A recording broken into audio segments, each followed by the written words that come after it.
Baik, selamat malam Bapak Ibu. Berjumpa lagi bersama program sejenak bersama Scripture Union Indonesia. Malam ini kita akan menggumulkan tentang kebebasan dan kemandirian. Temanya adalah My Life, My Way. Bersama kita sudah hadir Pak Pendeta Alex Nanlohi. Selamat malam Pak Alex. Shalom, selamat malam Pak Petra, selamat malam Bapak Ibu sekalian. Ya, Pak Alex ini dari staf siswa perkantas Pak ya? Betul Pak. Ya, saya tahunya itu saja Pak. Kalau mau memperkenalkan lebih lanjut, kami persilakan Pak. Iya, saya Alex Nanlohi. Saat ini kalau pelayanan, saya di dalam pelayanan perkantas. Dan juga saya dari gereja GPIB di Kelapa Gading. Dan mungkin itu perkenalan saya. Terima kasih. Ya, demikian Bapak Ibu narasumber kita nanti Pak Alex Nanlohi. Sebelum Pak Alex Nanlohi memaparkan materinya, mari kita berdoa bersama. Puji syukur kami ya Tuhan atas penyertaan-Mu di hari ini. Kau menyertai sejak kami bangun pagi sampai sore ini. Kami akan merenungkan kembali firman-Mu. Kiranya Kau menuntun kami, kiranya kami pun terberkati dengan materi-materi yang akan disampaikan oleh Pak Alex nanti. Berkatilah Pak Alex yang akan menyampaikan materi, dan berkatilah kami juga. Kiranya Tuhan mengajarkan kami dan menuntun kami di dalam merenungkan dan melakukan firman-Mu. Di dalam nama Tuhan Yesus Kristus kami memohon. Amin. Ya, baik, silakan Pak Alex. Untuk waktu selanjutnya kami serahkan ke Pak Alex. Baik, terima kasih buat kesempatan yang diberikan untuk saya sharing saat ini. Shalom untuk Bapak Ibu, saudara-saudara, khususnya kaum muda ya, tentunya yang dalam masa muda ini, tema ini akan jadi sangat relevan untuk kita pikirkan dan gumulkan bersama. Ada lagu dulu ya dari Bon Jovi katanya, It's My Life, ini hidupku begitu. Nah, kita ingin melihat sebenarnya bagaimana memaknai hidup itu. Kalau bicara my life, my way, maka hidup seperti apakah yang akan menjadi kehidupan yang namanya independen, tapi juga bertanggung jawab. Nah, saya ingin mengajak kita melihat bahwa pergumulan tentang kebebasan itu satu pergumulan yang sangat dekat dengan kaum muda. Rasanya kaum muda maunya bebas, maunya tidak terikat begitu rupa. Tapi pertanyaannya, benarkah ada kebebasan yang tanpa batas?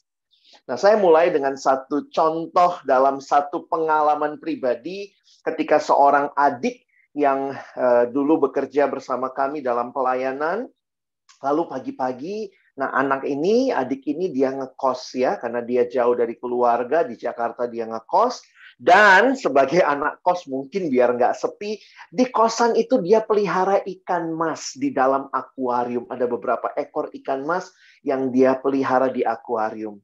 Dan satu pagi, waktu itu dia datang ke kantor, tiba-tiba waktu dia datang, dia excited biasa ya, pagi-pagi lalu dia cerita sama saya, karena saya yang ada di ruangan, dia bilang gini, Kak Alex, tahu nggak Kak? Saya bilang, apa? Gitu ya. Karena dia sering cerita ya tentang ikan masnya. Nah pagi itu dia bilang, Kak Alex tahu nggak? Saya bilang, kenapa? Kak Alex, tadi malam ikan mas saya bunuh diri. Nah itu satu hal yang menarik, karena bagaimana ikan mas bunuh diri? Ternyata pagi harinya dia menemukan ada 2 ekor ikan mas yang lompat keluar dari dalam akuarium. Jadi kemudian akhirnya tergeletak, pagi harinya ditemukan di atas karpet sudah mati. Nah, maaf saya nggak ketemu gambar yang lompat berdua ya, tapi ceritanya sebenarnya 2 ekor ikan mas yang lompat dan mati.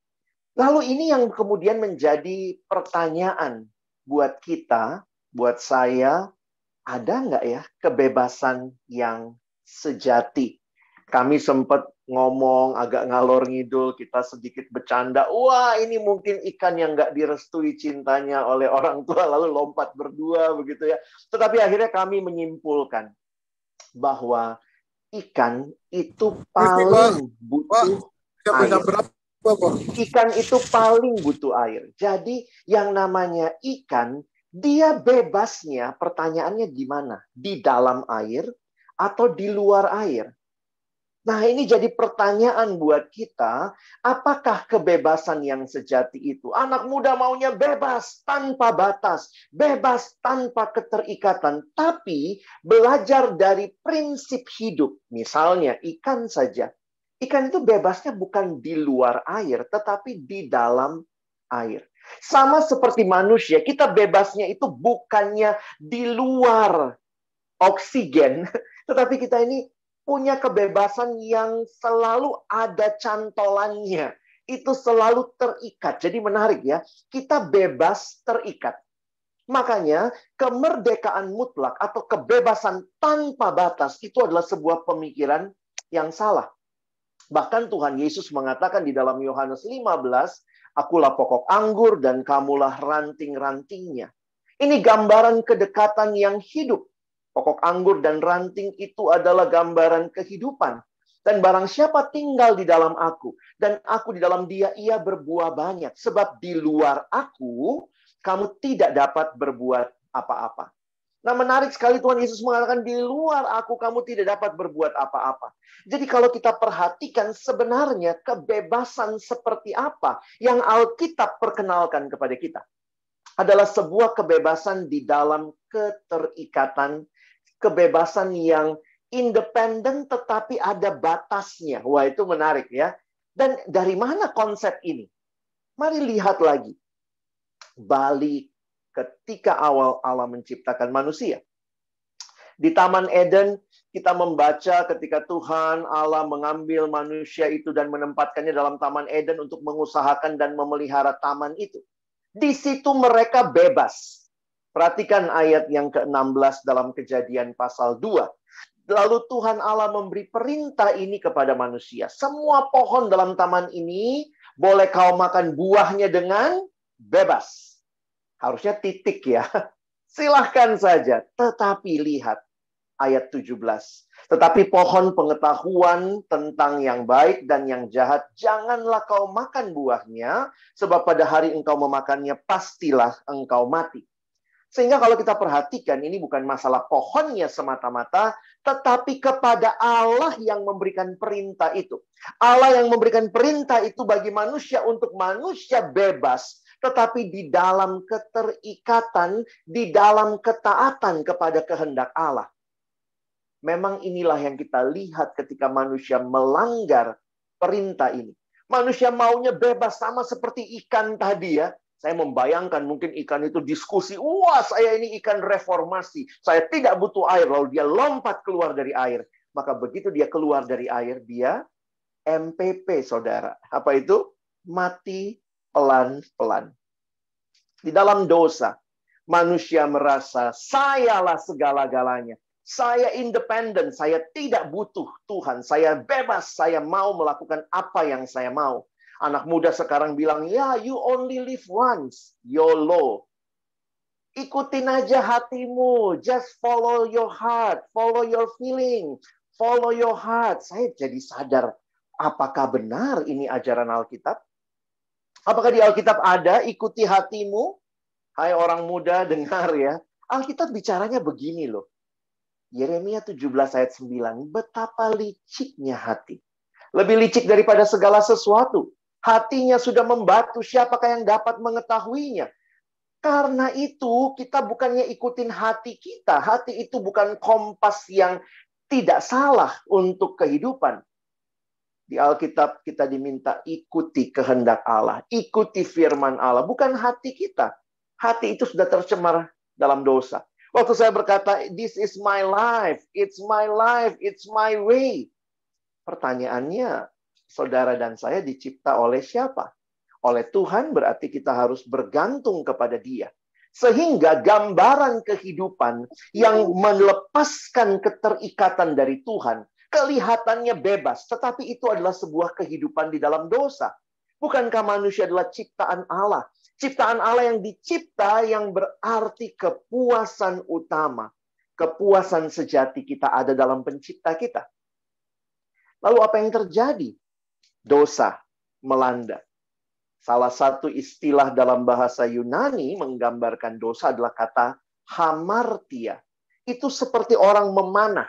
Harusnya kena bidang panah. Dan paling bagus lagi, kena yang paling tengah. Ini boro-boro, kena bidang panahnya enggak juga. Ini meleset dari sasaran. Inilah gambaran manusia yang diciptakan harusnya menikmati Allah. Harusnya bergantung kepada Allah. Tetapi di dalam dosa, kita lihat apa yang terjadi. Kita semua seringkali menempuh cara-cara yang tidak sehat. Untuk mengisi kekosongan hati kita yang sebenarnya hanya bisa dipuaskan oleh Allah. Karena itu saya senang dengan satu gambaran yang diberikan tentang dosa, karena ini mengingatkan juga dan mengevaluasi kita. Apa itu dosa? Dosa itu adalah mencari kepuasan di luar Tuhan. Jadi bukan hanya sekadar melanggar perintah Allah, tetapi mencari kepuasan di luar Tuhan. Seorang teolog bernama John Piper berkata, "Sin is what you do when your heart is not satisfied with God." Dosa adalah apa yang kau lakukan ketika hatimu tidak puas dengan Allah. Harusnya fokusnya kita adalah Allah. Kita manusia yang dicipta dengan kebebasan, tapi harusnya bergantung kepada Allah. Sesuai kehendak Allah. Tetapi dosa membuat kita bergantung kepada diri sendiri. Aku. Me. Akulah segala-galanya. How do you spell sin? Kalau dalam bahasa Inggris, bagaimana kita menuliskan dosa? Sin. S-I-N. What is sin? Digambarkan sin is the I in the center. Aku yang paling utama. Yang paling penting adalah aku puas, aku senang, aku untung, aku aman. Akulah segala-galanya. Bukan Allah, bukan sesama. I am everything. Karena itu ketika manusia melepaskan keterikatannya dari Allah, maka manusia malah terikat pada dosa. Dan hidup di dalam dosa digambarkan di dalam Alkitab sebagai hidup yang dibelenggu. Perhatikan istilah yang digunakan. Alkitab mempersonifikasi dosa. Dosa digambarkan seperti seorang tuan yang sedang memperbudak. Karena itu di dalam Roma 6 dikatakan kamu dahulu adalah hamba dosa. Memang kita cuma punya dua pilihan. Terikat pada Allah, itu kebebasan sejati. Atau kita sedang terikat kepada dosa. Itu kebebasan yang semu, yang palsu. Karena dosa hanya akan membelenggu kita. Digambarkan dosa itu menyusup pelan-pelan. Kita mulai berontak kepada Allah secara sadar dan perlahan. Terjadinya memang pelan-pelan. Sehingga kadang-kadang kita tidak mengenali dampaknya yang menghancurkan. Apa yang terjadi? Kita mulai kehilangan rasa hormat terhadap diri sendiri. Kehilangan kemampuan untuk berpikir sehat. Siapa yang nggak tahu sih bahwa merokok itu adalah merusak kesehatan, tapi jangan ngomong dosa dulu deh, ngomong merusak kesehatan, tapi itu yang terjadi. Kehilangan kemampuan untuk berpikir sehat, kehilangan kemampuan untuk berkata jujur, kehilangan kemampuan untuk memberi, kehilangan kemampuan untuk mengasihi, dan kehilangan kemampuan untuk hidup kudus. Tidak heran Alkitab berkata, Roma 6:23a, sebab upah dosa ialah maut. Jadi ini gambaran keterikatan yang akhirnya hanya membawa maut. Itulah keterikatan kepada dosa. Karena itu, kalau kita perhatikan bagaimana Alkitab memberikan kepada kita jalan keluar. Bagaimana melepaskan diri dari keterikatan dosa.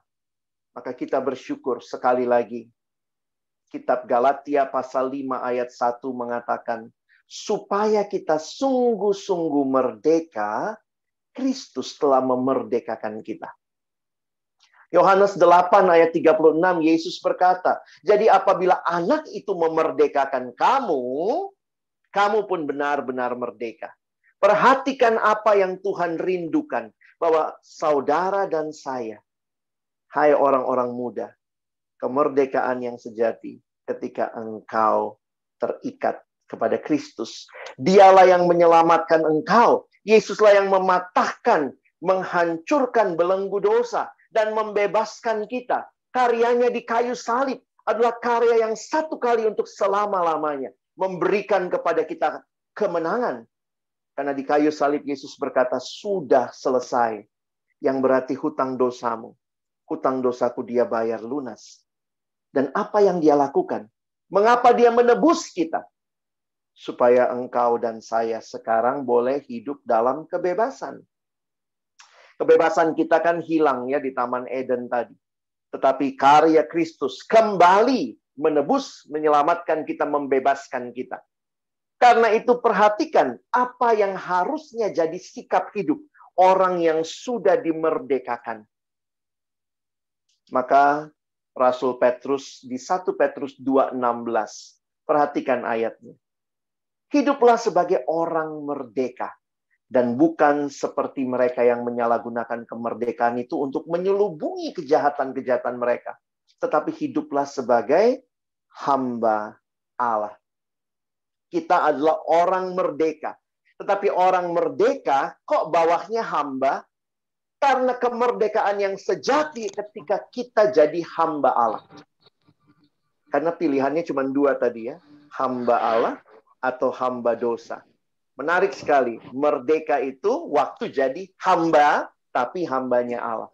Jadi jangan berpikir kemerdekaan tanpa batas. Kemerdekaan yang semau gue. Yang saya mau, apa yang saya suka itu saya ikuti. Bukan demikian. Di 1 Petrus pasal yang kedua. Rasul Petrus menuliskan ayat 24. Ia, Yesus sendiri, telah memikul dosa kita di dalam tubuhnya di kayu salib. Supaya kita yang telah mati terhadap dosa, hidup untuk kebenaran.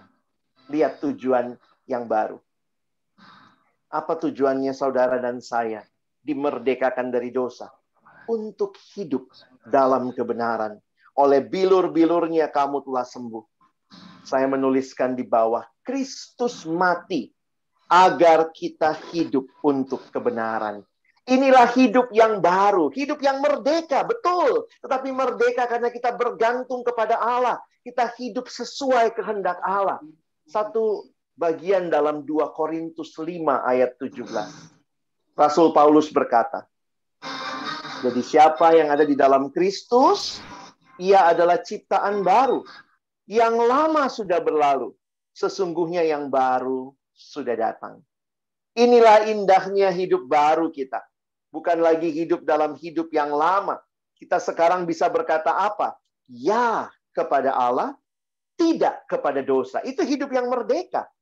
Yang berkata yes to God. I surrender my life. Saya bergantung kepadamu. Tetapi kepada dosa kita berkata no. No to sin. Jadi kalau God, yes. Sin, no. Harus jelas ya. Jangan dibalik gitu. God, no. Sin, yes. Bukan. Maka disinilah kita sekarang melihat kualitas hidup seperti apa yang dialami oleh orang-orang yang telah dimerdekakan dari dosa. Saya mengambil 1 Korintus 10 ayat 31 bisa menjadi perenungan bagi kita. Paulus berkata, aku menjawab, jika engkau makan atau jika engkau minum, atau jika engkau melakukan sesuatu yang lain, lakukanlah semuanya itu untuk kemuliaan Allah. Perhatikan, indah sekali. Ini kalau anak sekarang baca ayat ini kayaknya, lihat ya, itu kayaknya receh banget katanya ya. Makan untuk kemuliaan Allah. Minum untuk kemuliaan Allah. Hal yang begitu biasa harus dilakukan untuk kemuliaan Allah. Maka seharusnya seluruh hidup, kalau yang receh aja, harus untuk kemuliaan Allah, maka semuanya harusnya untuk kemuliaan Allah. Di dalam 1 Korintus 10 ayat 23, Paulus berkata, segala sesuatu diperbolehkan. Lihat, ini kebebasan ya. Segala sesuatu diperbolehkan. Benar. Tapi bukan segala sesuatu berguna. Segala sesuatu diperbolehkan. Benar. Tetapi bukan segala sesuatu membangun. Karena itu seringkali dalam membimbing anak-anak remaja, anak muda, saya ingatkan prinsip ini ya. Coba pikir lagi, kamu sudah merdeka, sudah Kak? Dalam siapa? Dalam Kristus. Maka lihat, apakah pilihan-pilihanmu, tindakan-tindakanmu itu memuliakan Allah? Apakah itu berguna? Apakah itu membangun? Harusnya hidup yang dimerdekakan dari dosa menjadi hidup yang berkualitas. Karena di dalamnya Allah dimuliakan, dan bagi sesama kita berguna, dan kita membangun. Wah, itu indah sekali ya. Nah, jadi malam hari ini apa respon kita setelah mendengar firman?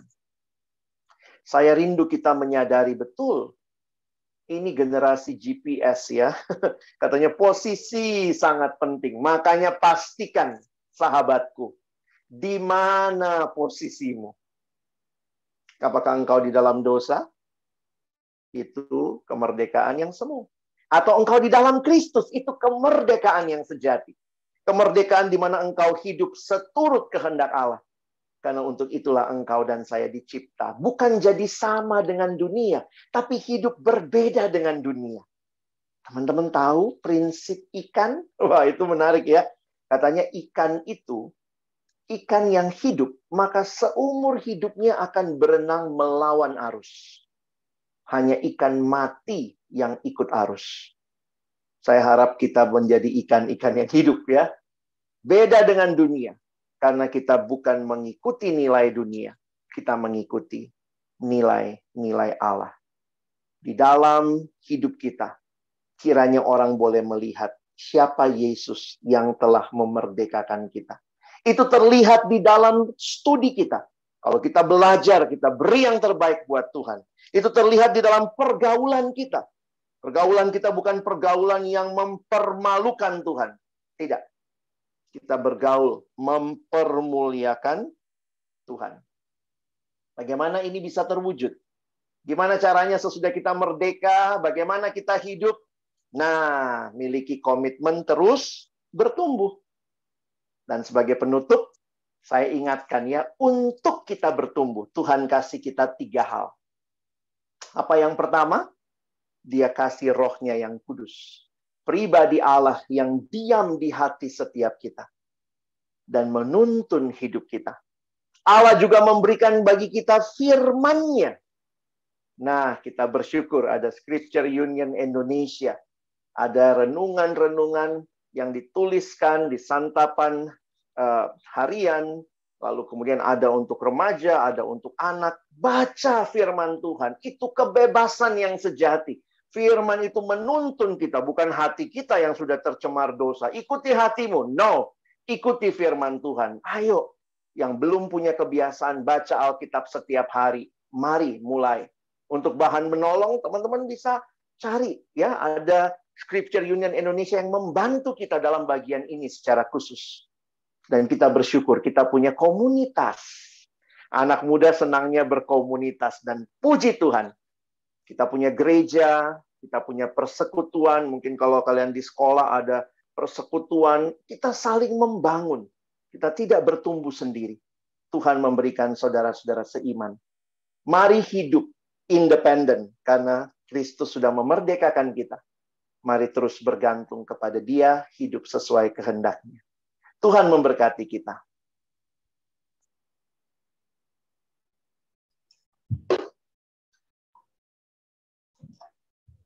Baik, terima kasih Pak Alex Nanlohi. Bapak Ibu yang terkasih di dalam Tuhan Yesus, dari Pak Alex tadi paparannya sangat jelas ya. Semoga semua bisa mengikuti. Saat ini, yang tadi saya catat itu bagi para pemuda termasuk kita semua, ini hati-hati dengan hati kita, kira-kira begitu ya. Karena hati itu ternyata tidak bisa jadi kompas kehidupan. Justru yang jadi kompas kehidupan itu adalah firman Tuhan. Gitu. Tuhan Yesus sendiri yang jadi kompas kita, kehendak Allah. Gitu. Dan kemudian bagaimana kita menerapkan itu di dalam kehidupan kita, bagaimana kita menyadari posisi kita, apakah kita di dalam dosa, apakah kita di dalam Kristus. Itu bagian yang penting bagi kita semua. Bagaimana kita mengolah itu semua supaya kita tidak meleset tadi ya yang gambaran hamartia tentang dosa itu. Jadi asal tetap di dalam jalan Tuhan, kita tetap selamat gitu, istilahnya seperti itu. Ya, silakan Bapak Ibu, apabila ada pertanyaan kami buka sesi untuk tanya jawab, silakan.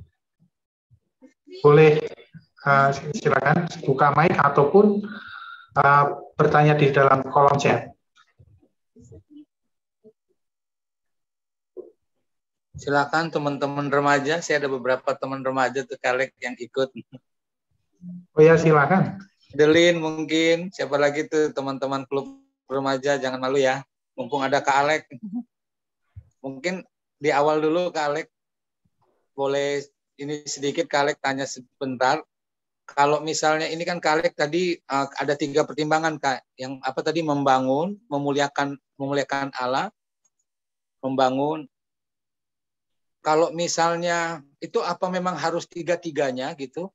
Atau boleh nggak satu aja misalnya Kalek? Kalau remaja itu kan ini memuliakan Allah, tapi mungkin tidak membangun gitu. Atau mungkin Kalek ada contoh-contoh mungkin pengalaman remaja gitu kan. Yang saya tahu kan contohnya misalnya merokok gitu kalau remaja kan salah satunya. Sekarang ini begini kali ya Kak Jeffrey ya. Salah satu yang menarik adalah banyak remaja main game. Bagi saya main game nggak salah. Bagus dong main game karena orang-orang juga kita butuh rekreasi, butuh refreshing, apalagi kalau gamenya baik gitu ya, sesuai umur juga karena game juga sekarang ada usianya begitu. Bagi saya no problem. Tetapi kalau kecanduan game, nah ini beda. Main game sama kecanduan game, nah itu sudah jadi hal yang baik, tetapi udah nggak berguna tuh ketika misalnya kalau ada yang nanya sama saya, Kak Alex sebenarnya bagaimana sih batasannya boleh main game itu? Saya cuma pikir sederhananya begini.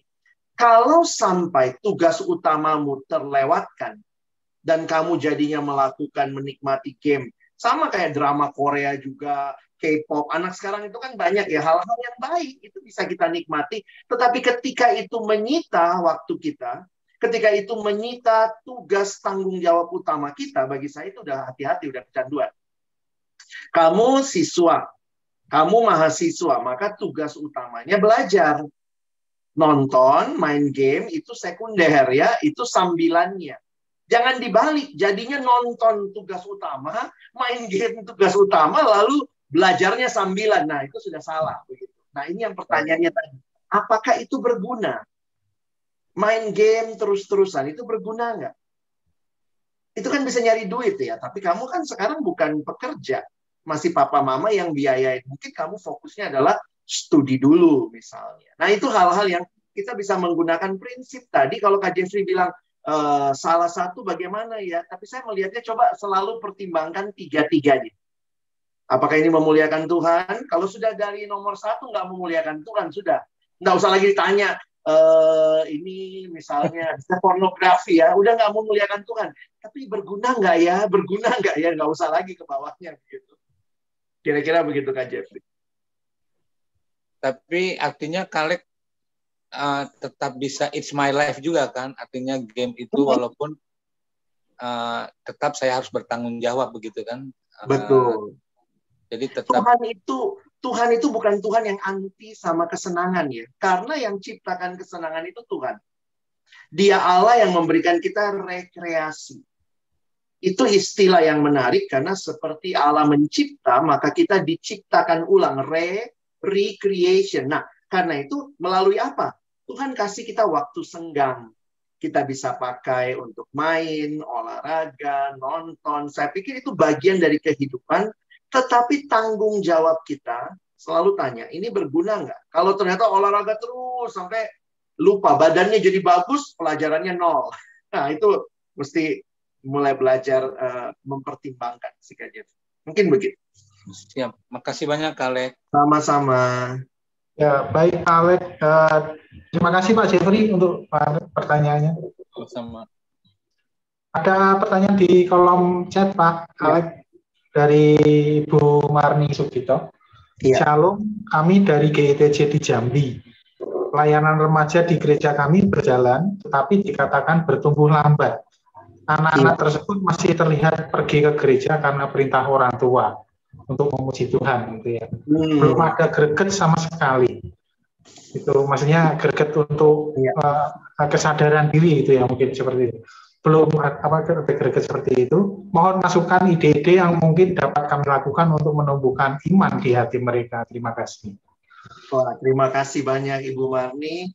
Saya melihatnya begini, bahwa ini generasi yang sebenarnya punya banyak kreativitas, kemampuan, tapi mungkin juga ya, saya nggak tahu persisnya, tapi mungkin juga mereka tidak dilibatkan. Jadi saya melihat mungkin kita perlu juga melibatkan remaja, pemuda lebih banyak lagi di dalam pelayanan. Tapi ada yang bilang, tapi susah Kak, mereka boro-boro mau pelayanan ini ke gereja aja mesti dipaksa begitu ya. Nah poin saya adalah begini, penting juga kita tidak hanya bertemu mereka dalam pertemuan besar pada waktu hari Minggu. Jadi makanya saya juga mendorong misalnya gereja-gereja yang ada ya mungkin punya kelompok-kelompok kecil yang baik untuk menolong mengenal anak per anak begitu. Saya sadar betul kalau kita selalu hanya mengandalkan pertemuan besar, apalagi kalau kita hanya Zoom seperti ini, pada akhirnya kan kita nanya nih, anaknya ngerti nggak ya tadi ya? Maka lebih baik ya kita punya komunikasi pribadi dengan anak-anak. Kalau ada 4-5 kakak remaja, pendamping remaja, coba bagi dalam kelompok-kelompok yang mungkin mulai ajak ngomong. Nanti dari situ ya, kalau kita sudah dekat, kita mulai tanya nih, kenapa pada nggak nyanyi? Nanti mereka mungkin akan cerita, aduh Kak, lagunya nggak enak, nggak suka, atau nggak tahu lagunya. Jadi sebenarnya poinnya begini, kita punya komunikasi dengan mereka. Nah, sesudah itu nanti kita bisa, mau nggak kita komitmen ya, kelompok kita kalau nyanyi harus sungguh-sungguh. Jadi kita bangun ya, bukan dari depan. Kadang-kadang kita sekarang dari depan ya, ayo semua nyanyi gitu. Anak-anak tambah digituin, tambah kesel itu ya biasanya ya. Tambah nggak nyanyi dia, biar aja kakaknya di depan begitu. Nah, saya suka merasa bahwa kita perlu memang mendengarkan mereka lebih lagi, perlu komunikasi hati ke hati, supaya akhirnya kita kenal mereka dan kita jalan sama mereka. Mungkin itu dulu ya yang saya bisa sampaikan. Ya, demikian jawaban dari Bu Alex, kiranya bisa diterima oleh Bu Marni. Intinya ada pendekatan dari hati ke hati. Tetap anak-anak tetap perlu pendampingan dan jangan dibiarkan berjalan sendiri gitu ya, karena masih perlu pembimbing gitu ya. Ya, kalau dari saya ini Pak, tadi disebutkan tentang dunia dan kita tidak serupa dengan dunia, mungkin seperti itu, dan kita pun perlu berbeda. Nggak perlu diperdalam soal dunia ini Pak, yang dimaksud dengan dunia itu apa, dan yang berbeda itu dalam hal apa gitu. Jangan sampai terus para remaja nanti berpikiran aku harus berbeda dengan yang lain, padahal yang sama pun belum tentu itu salah gitu ya. Jadi maksudnya asal berbeda saja kan malah jadi aneh gitu. Mohon Pak pencerahannya Pak. Iya, thank you Pak. Memang kalau bicara dunia, di Alkitab bicara adalah semua nilai-nilai yang tidak sesuai dengan nilai-nilai kerajaan Allah atau kehendak Tuhan. Jadi saya juga berpikir begini, kita jangan lupa ya, karena Tuhan memberikan kepada kita perintah, kamu adalah garam dunia, ya, kamu harus jadi garam dunia, kamu harus jadi terang dunia, kamu harus jadi berkat. Jadi sebenarnya saya senang dengan prinsip yang Yesus berikan di dalam Yohanes 17. Di dalam Yohanes 17 dalam doanya, Yesus kira-kira menyimpulkannya begini. Bapa, mereka itu bukan dari dunia, tetapi aku mengutus mereka ke dalam dunia. Jadi kita ada di tengah dunia untuk bukan ngikutin nilai-nilai yang melawan Allah, tetapi kita ada di dalam dunia untuk hidup mengikuti nilai yang Allah mau dan bahkan jadi berkat buat sesama. Nah, jadi saya pikir ya kita dikasih pikiran ya untuk bisa. Makanya tadi saya bilang ya, kalau Kak Alex sendiri tidak merasa kalau nonton itu bagian dari sesuatu yang diperbolehkan kok. Masa orang Kristen nggak boleh nonton? Masa orang Kristen nggak boleh dengar musik? Tetapi bagaimana kita menanggapi itu? Kita mesti kritis, kita mesti bisa lihatnya dalam perspektif yang benar, dan termasuk tadi, apakah kita masih menjadi penikmat atau sudah jadi pecandu? Nah, ini yang saya pikir kita harus warning, hati-hati gitu ya. Ya, terima kasih, Pak.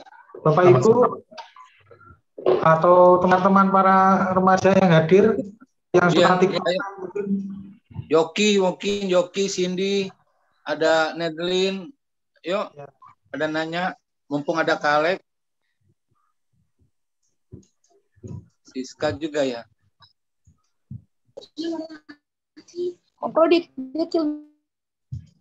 Siapa nih? Jo Yavino, ayo tanya Jo. Sampai berapa menit lagi? Saya ada pertanyaan. Boleh bertanya? Ya. Silakan. Ya, Kak Pendeta Alex ya. Berapa menit lagi? Iya. Tadi kan sempat disampaikan bahwa melibatkan ini anak-anak remaja ya, atau mungkin pemuda ya di dalam pelayanan. Nah, itu agak susah gampang sih memang, karena anak usia remaja pemuda itu sangat labil, sehingga komitmennya pun kadang juga agak ya belum terlalu konsisten gitu ya, belum terlalu bisa berkomitmen. Kemudian juga tentang kehidupannya. Sementara standar pelayanan itu kan ya harus kudus gitu ya. Iya. Nah, kedua hal ini bagaimana ya untuk ya menarik anak-anak muda itu dalam pelayanan? Apakah kita mengabaikan keduanya atau seperti apa itu? Oke. Ada beberapa perspektif melihatnya sih Pak ya, karena ada yang langsung bilang nggak boleh, sama sekali anak-anak nggak boleh pelayanan. Makanya di beberapa gereja tuh anak remaja tuh penonton di gereja. Ada yang sudah mulai buka, boleh, tetapi bagaimana? Ditolong. Nah, saya lebih setuju secara pribadi yang kedua sebenarnya. Ya, melibatkan mereka dengan tetap membimbing mereka. Jadi bukan dilibatkan lalu tanpa arahan. Karena logikanya begini ya. Ini sederhana saja ya. Tuhan Yesus siapa muridnya yang paling bagus? Kalau kita nggak mau libatin remaja, lihat aja rasul-rasul yang waktu itu Yesus libatin, itu nggak bagus-bagus amat, namanya Petrus menyangkal Yesus. Tapi Yesus membimbing dia, Yesus pulihkan dia. Nah, kadang-kadang kita takut remaja gagal, kita nggak kasih kesempatan pelayanan. Nah, kadang-kadang saya pikir kok Yesus lebih bermurah hati ya daripada kita dan standar kita. Saya bukan berkata menurunkan standar. Standar tetap kita kasih. Orang yang melayani harus kudus, harus ngerti pelayanan, dia bertumbuh dalam pelayanan.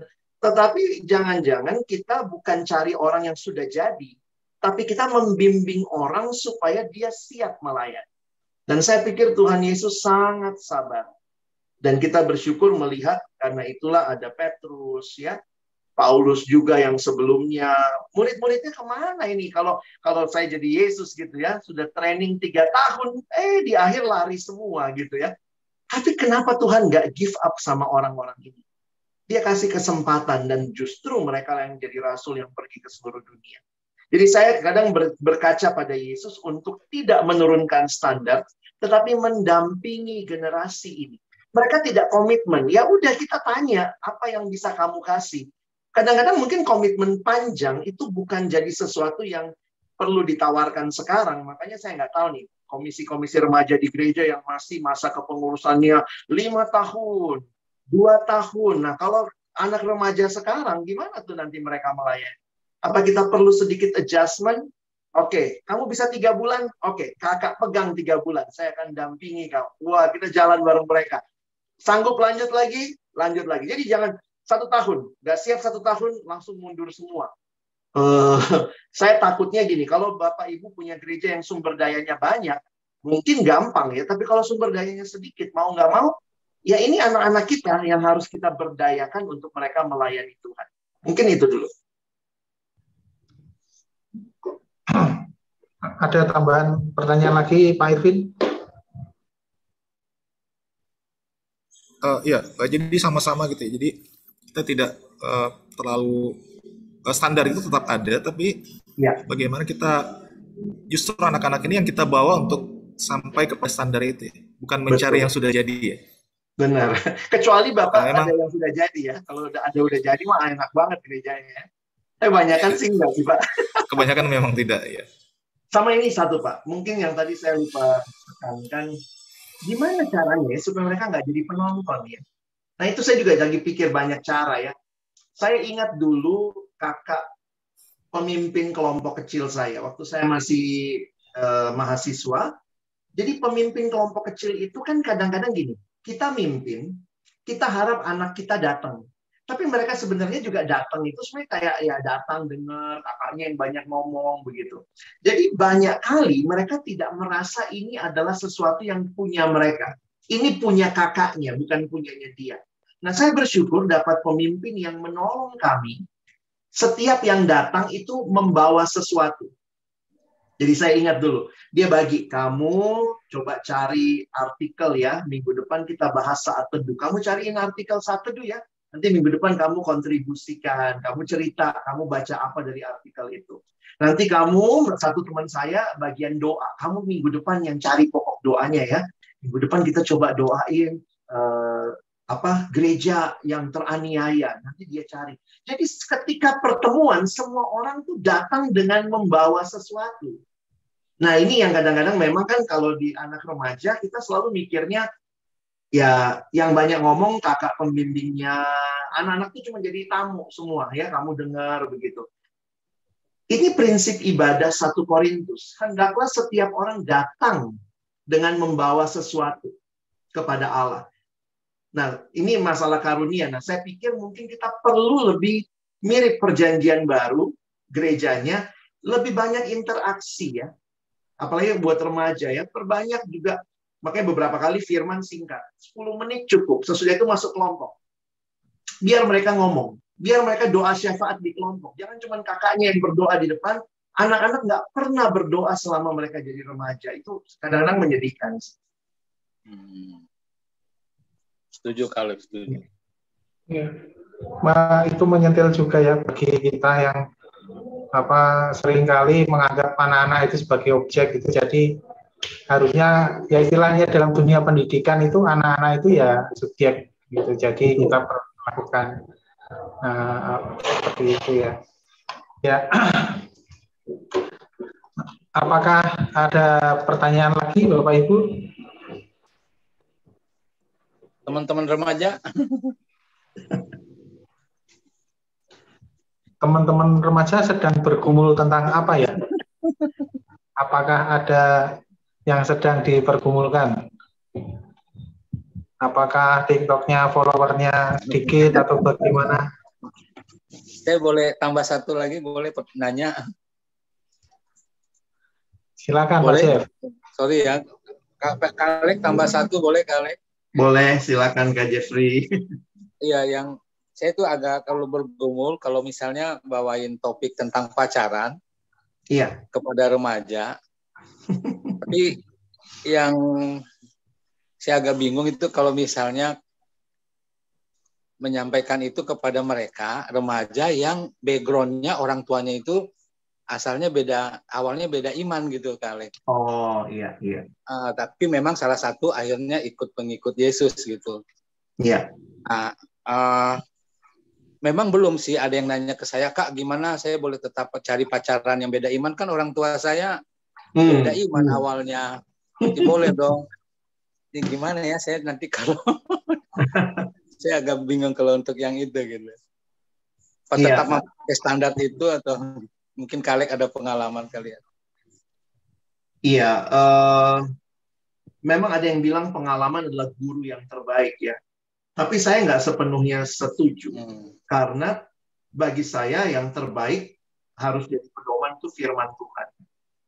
Jadi kasih tahu terlebih dahulu menurut saya ya, kasih tahu terlebih dahulu prinsipnya. Lalu nanti jadi prinsipnya itu kan harus seiman. Itu prinsipnya. Ketika ada yang tidak ikut prinsip itu, maka kita mesti bilang dulu bahwa itu berarti dia melanggar prinsip itu, ya sebenarnya itu salah. Itu dosa ya. Nah, tetapi di dalam dosa ada karunia Tuhan, akhirnya yang satu ikut. Tapi itu bukan satu-satunya cerita. Banyak loh cerita yang justru yang Kristennya yang ikut. Nah, jadi kita mesti membukakan pikiran mereka untuk kembali ke prinsip dan melihat bahwa pengalaman tetap harus diterangi dengan prinsip yang benar.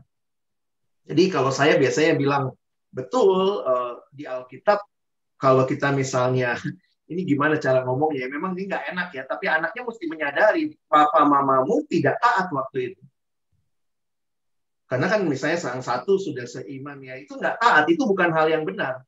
Kemudian di dalam perjalanannya Tuhan beranugerah, akhirnya yang tadinya dari tidak percaya jadi percaya, itu anugerah Tuhan dan jangan mempermainkan anugerah Tuhan. Sehingga kalau kamu cari pasangan sekarang, carinya dalam ketaatan. Ketaatannya yang mana? Prinsipnya, bukan pengalaman papa mamamu yang jadi prinsip.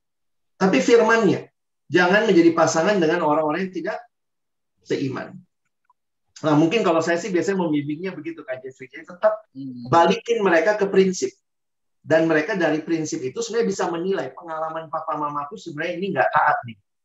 Ya, tapi dalam anugerah Tuhan, Tuhan beranugerah membuat mereka juga dalam perjalanan itu. Jadi jangan dia benarkan, papa mamaku boleh, papa mamamu bukan firman Tuhan. Itu pengalaman dari anugerah Tuhan, tapi jangan mempermainkan anugerah Tuhan. Mungkin itu.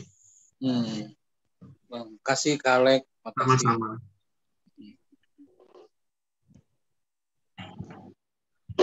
Terima kasih Pak Jeff untuk pertanyaannya. Masih mau adakah pertanyaan lagi Pak? Masih adakah? Oh enggak, saya sudah. Oke. Teman-teman remaja mungkin.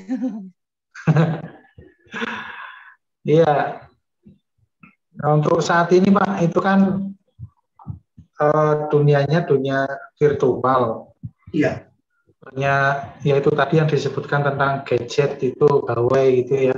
Iya. Dekat dengan anak ketimbang dengan sesamanya atau bahkan dengan orang tuanya. Nah, tadi juga sudah disebutkan solusinya gitu ya. Tapi untuk langkah praktisnya Pak, untuk anak-anak benar-benar sadar ada bahaya itu tanpa mengurangi kenyamanan dia ketika bermain game. Artinya tidak melulu melihat hal itu sebagai hal yang salah. Padahal kalau kedepannya pun itu juga mungkin bisa menjadi berkat karena ternyata banyak orang yang hidup dari hal itu. Seperti yang sekarang e-sport kan juga sedang dikembangkan. Iya. Nah, itu juga menjadi pergumulan para remaja juga gitu. Apakah aku akan terjun ke sana? Begitu. Jadi kiat-kiatnya apa ini Pak untuk hal-hal yang bersifat teknologi atau apa ini istilahnya dunia virtual ini perubahan ya ini namanya ya. Iya. Bicara pelayanan remaja itu selalu terkait dengan 3 hal sih Pak ya.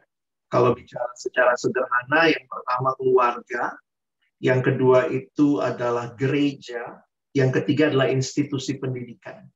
Jadi sebenarnya ini proyek besar. Memang kan seperti kalimat it takes a village to raise up a child. Untuk membesarkan seorang anak itu bukan cuma tanggung jawab dari papa mamanya, sebenarnya sampai satu kampung begitu ya. Nah kampungnya itu yang kita lihat sekarang tuh 3 hal ini. Nah ini yang seringkali saya memang melihat belum banyak pelayanan integratif dengan sekolah, gereja, dan juga keluarga. Nah karena itu saya suka melihatnya begini, kita perlu berdialog ya, misalnya ini karena pas pandemi ini semua jadi makin real ya. Dulu kan gitu anak-anak dilarang pakai HP, sekarang mah pakai HP semua gitu ya. Harus sekolahnya pakai HP, kebaktiannya pakai HP, segala macam. Jadi memang perlu seirama nih antara apa yang gereja sampaikan, keluarga sampaikan. Nah batasannya, tapi kalau ini untuk remajanya. Nah, teman-teman ini perlu dibimbing sih ya. Saya pikir jangan semuanya kita hakimi anak sekarang nggak begini, nggak begitu. Jangan-jangan juga ini adalah produk dari apa yang dia lihat di rumah. Papa mama di meja makan juga urusan kerjaan, WA terus gitu ya. Jadi kadang-kadang kita bilang jangan pegang HP terus gitu. Kalau anak bisa balik, papa mama juga waktu makan megang HP terus gitu. Dan kita semua selalu punya alasan mengapa kita lakukan itu. Nah, jadi memang mungkin perlu membangun kebiasaan di keluarga, di lingkungan sosial kita untuk bagaimana nih. Makanya mungkin pembinaan tentang bagaimana memanfaatkan gadget dengan baik. Misalnya juga bagaimana mewaspadai hal-hal yang gadget bisa bawa yang jadi hal yang buruk. Jadi maksudnya gini, kita memberikan dua-duanya. Ketimbang kita cuma bilang, ini jelek, ini bagus, begitu ya. Tapi kita kasih tahu nih, anak sekarang harusnya diajak berpikir dan dibimbing waktu menjalaninya, begitu.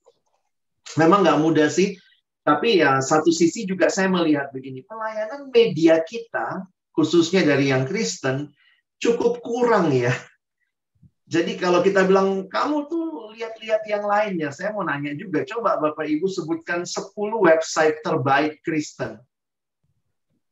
10 apps Kristen yang baik. Apps Kristen atau kadang-kadang website gereja juga paling isinya warta jemaat gitu ya. Nggak ada tuh bacaan remaja.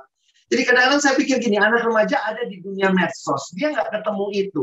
YouTube gereja juga biasa aja, YouTube pelayanan juga biasa aja, menarikan K-pop begitu ya. Jadi kadang-kadang saya pikir gini, jangan cuma nyalahin mereka, tapi mari kita juga mengisi ruang-ruang virtual ini dengan kebenaran, kita isi dengan kreativitas, kita libatkan mereka, ini dunia mereka. Mungkin ya next-nya bisa anak remajanya yang ngomong, bukan saya gitu ya, bukan Kak Alex lagi yang ngomong. Kalian yang ngomong, kalian pengennya apa gitu ya. Nah, jadi itu hal-hal yang saya pikir kita perlu berubah pola pikir untuk melihat remaja. Saya setuju yang Pak Petra bilang. Mereka bukan objek. Mereka itu subjek. Banyak hal yang justru mungkin orang tua perlu dengar anak-anak presentasi. Gimana main game Mobile Legends strategi yang bagus. Main sama orang tuanya. Biar ngeliat tuh orang tua, wah anakku pintar juga ya. Karena di game-game itu strategi jalan semua. Dan itu banyak potensi ke depan sih. Mungkin gitu dulu, Pak. Iya, terima kasih Pak Alek. Baik, tetap bersama kami Bapak Ibu. Ada beberapa info yang ingin saya sampaikan. Yang pertama adalah acara untuk remaja besok Sabtu, tanggal 27 November tahun 2021 jam 18. Beware of gadget addiction. Hati-hati terhadap kecanduan gadget. Ini narasumber kita Evangelis Heri Chiu, Magister Teologi.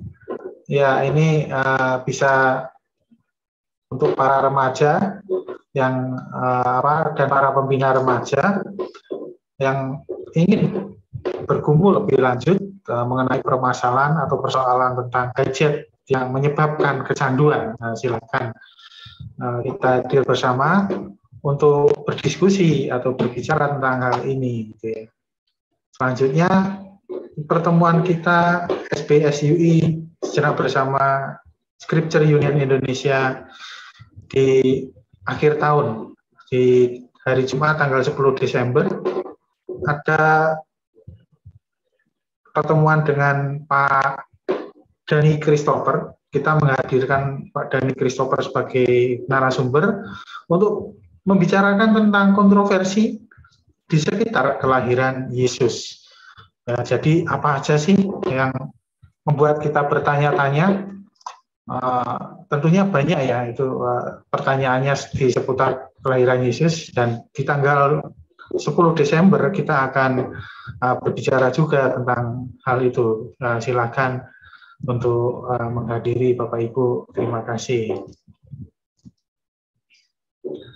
Ya, selanjutnya dari pemaparan tadi tentunya banyak memberkati kita. Ya, saya sendiri ya walaupun tidak sering, ada waktu juga mempergumulkan berbagai hal, cara kita melihat anak itu ya, apakah selama ini sudah benar gitu, apakah kehadiran kita itu sudah membebaskan anak-anak. Tadi kalau Yesus itu hadir, dia membebaskan kita dari belenggu dosa, apakah kita sebagai pembina sudah berperan seperti yang dicontohkan oleh Tuhan Yesus. Dan di akhir acara ini, silakan Pak Alex Nanlohi memberi konklusi, Pak. Setelah itu bisa ditutup dengan doa. Baik, Pak. Kalau balik ke tema kita, saya cuma mungkin memberikan satu gambaran yang sederhana. Kalau anak kecil bertumbuh makin dewasa, biasanya itu makin melepaskan diri dari orang tuanya. Itulah yang disebut dewasa, yang sudah nggak bergantung sama orang tuanya. Itu kan dewasanya begitu ya. Jadi sudah bisa makan sendiri, sudah bisa beresin kamarnya sendiri. Itu ukuran dewasa menurut pertumbuhan fisik dan juga mental. Tetapi pertumbuhan rohani punya prinsip yang justru sebaliknya. Orang yang dewasa adalah orang yang justru semakin bergantung kepada Allah. Jadi menarik dalam tema kita hari ini, kita makin bebas karena kita makin dewasa, makin bisa memilih banyak hal. Tetapi kita pun diingatkan bahwa orang yang dewasa rohani adalah orang yang terus semakin bergantung kepada Allah. Kiranya Bapak Ibu dan juga adik-adik sekalian, teman-teman remaja, kita semua makin dewasa di dalam Tuhan, makin bergantung kepadanya. Mari berdoa.